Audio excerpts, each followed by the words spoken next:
ఓం గం గణపతయే నమః. శివాయ గురవే నమః. శ్రీ గురుభ్యో నమః. విజయ ట్రస్ట్ వారి తరపున జపజ్యోతి సభ్యులందరికీ మరియు ఆశ్రిత భక్తులందరికీ తెలియజేయనిదేమనగా, దేవీ శరన్నవరాత్రి మహోత్సవంగా శరన్నవరాత్రులలో పాడ్యమి నుండి మొదలుపెట్టి దశమి వరకు రోజు ఉదయం పూట బ్రాహ్మీ ముహూర్తంలో 4 నుండి 6:30 వరకు చండీ సప్తశతి మాలామంత్రరాజ పారాయణము అని అంటారు. అంటే చండీ సప్తశతి పారాయణం చేయించబడుతుంది. ఇందులో విశేషం ఏంటంటే, అమ్మవారికి ఈ 12 మాసములలో విశేషమైన మాసములు 4: చైత్రమాసము, ఆషాఢమాసము, శ్రావణ మాసము, ఆశ్వయుజ మాసము. ఈ 4 మాసములలో ఆశ్వయుజ మాసాన్ని శరన్నవరాత్రి మహోత్సవంగా పిలువబడుతుంది. చండీ సప్తశతి పారాయణానికి మించిన పారాయణం ఇంకొకటి ఉండదు. కలవు చండీ వినాయక. కలియుగంలో శీఘ్ర ఫలితాన్నిచ్చే 2 దేవతల పేర్లు అడిగితే వ్యాసుడు చెప్పిన మాట. గణపతి ఒకరు, రెండవది చండీ దేవత. చండీ సప్తశతిని సరళంగా చెప్పమని పార్వతీదేవి కోరగా, అప్పుడు పరమేశ్వరుడు మార్గదర్శించిన సప్తశ్లోకి అని అంటారు. ఆ సప్తశ్లోకి అనేది ఏంటంటే, జ్ఞానినామపి చేతాంసి దేవీ భగవతీ సా బలాదాగృష్య మోహాయ మహామాయా ప్రయచ్చతి. అజ్ఞానం అనే మహామాయ నుండి బయటికి రావడానికి, జ్ఞానం అనే శక్తిని కలిగించడానికి ఈ చండీ పరదేవత అనుగ్రహం చాలా విశేషమైనది అంటూ మొదటి శ్లోకంలో చెప్పి 7 శ్లోకాలలో 2వ శ్లోకంగా, దుర్గే స్మృత హరసి భీతిమశేషజంతో స్వస్థై స్మృత మతిమతీవ శుభాన్ దదాసి దారిద్ర్య దుఃఖ భయహారిణికాత్వదన్యా సర్వోపకారకరణాయ సదార్ద్రచిత్త. ఆర్తితో అమ్మవారిని ప్రార్థించిన వారికి దుఃఖము, దరిద్రము, అపకీర్తి, ఎటువంటి విషయం అయినా సరే అజ్ఞానంతో బాధపడుతున్న వారికి, బుద్ధి లేని వారికి, వివేకం లేని వారికి, క్రోధం ఎక్కువగా ఉన్నవారికి, కామనావాంఛ ఎక్కువగా ఉన్నవారికి, అరిషడ్వర్గముల వల్ల బాధించుచున్న వారికి, స్త్రీ శాపము, పురుష శాపము, పితృశ్రాపాలతో బాధపడుతున్న వారికి, గ్రహ బాధలతో బాధపడుతున్న వారికి ఎటువంటి దుఃఖాన్నైనా నివారించే శక్తి అమ్మవారిది. అమ్మవారి యొక్క ఆశీర్వచనం ఉంటే అన్ని రకములైన శుభములు కలుగుతాయి అని చెప్పారనమాట 2వ శ్లోకంలో. 3వ శ్లోకంలో, సర్వమంగళమాంగళ్యే శివే సర్వార్థ సాధికే శరణ్యే త్ర్యంబికే గౌరీ నారాయణి నమోస్తుతే. మంగళము అనే దానికి 3 రూపాలు ఉంటాయి. దాంట్లో విశేషమైనది సౌమంగళ్యం. స్త్రీకి సౌభాగ్యం, సౌమంగళ్యం చల్లగా ఉంటేనే, మంచిగా ఉంటేనే పతి యొక్క ఆయుష్, ఆరోగ్యము, ఐశ్వర్యము వృద్ధి చెందుతాయి. అందుకని స్త్రీ బాధపడితే ఆ ఇంట లక్ష్మీదేవి ఉండదు అని చెప్పారు. కలౌ శక్తిర్ గృహే గృహే. కలియుగంలో అమ్మ రూపంలో శక్తి అవతారం ప్రతి ఇంట్లోనూ ఉంటుంది అని. అందుకని అమ్మవారిని మంగళాదేవిగా, గౌరీదేవిగా ప్రార్థిస్తూ ఉంటారు. అలాగే 4వ శ్లోకంగా, శరణాగత దీనార్థ పరిత్రాణపరాయణే సర్వస్యార్తి హరే దేవి నారాయణి నమోస్తుతే. సకల విధములైన ఆర్తిని, దుఃఖాన్ని నాశనం చేస్తూ శరణు అని కోరిన వెంటనే కృప కలిగించే అమ్మవారు ఈ చండీ అమ్మవారు అని చెప్పారు. అంత అమ్మవారు మరి ఎలా ఉంటుంది ఈ ప్రపంచంలో అని పార్వతీదేవి అడగ్గా చెప్పిన 5వ శ్లోకం, సర్వస్వరూపే సర్వేశే సర్వశక్తి సమన్వితే భయేభ్యస్త్రాహినో దేవి దుర్గే దేవి నమోస్తుతే.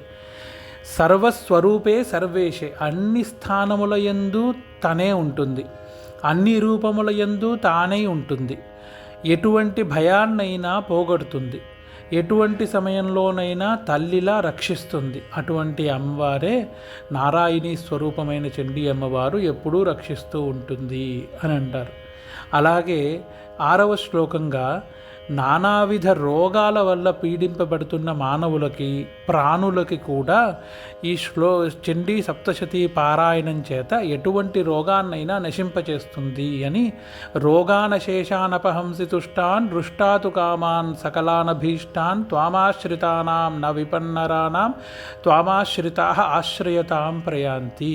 అంటే ఎటువంటి రోగాన్నైనా సరే తొలగించి నిన్ను ఆశ్రయించిన వాడిని రక్షించే శక్తి శక్తి గల చండీ అమ్మవారికి నేను నమస్కరిస్తున్నాను. అటువంటి చండీ అమ్మవారి యొక్క ఆరాధన చాలా విశేషమైనది అని స్వయం ఈశ్వరుడే చెప్పాడు. 7వ శ్లోకంగా సర్వబాధా ప్రశమనం త్రైలోక్యస్య అఖిలేశ్వరి, త్రిలోకములలో ముల్లోకములలో ఎటువంటి బాధనైనా సరే తొలగించి రక్షించే అమ్మవారు అమ్మ రూపమైనది ఈ చండీ పరదేవత.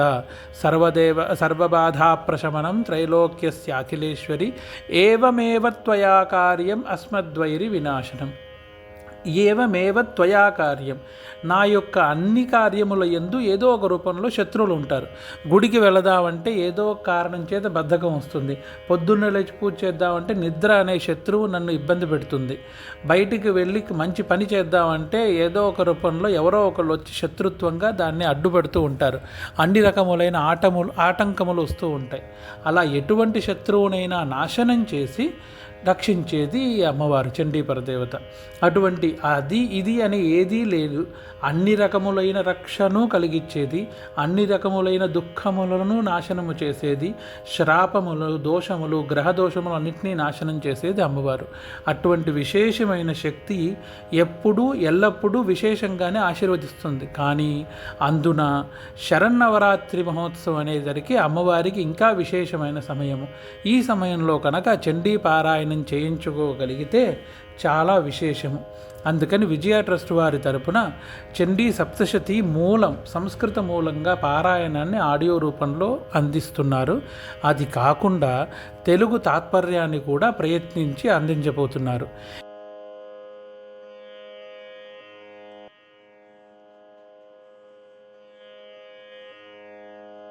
ఉదయం పూట 4 నుంచి 6:30 వరకు బ్రాహ్మీ ముహూర్తంలో చండీ సప్తశతి పారాయణము మరియు ఆ రోజు కుంకుమార్చన జరుగుతుంది.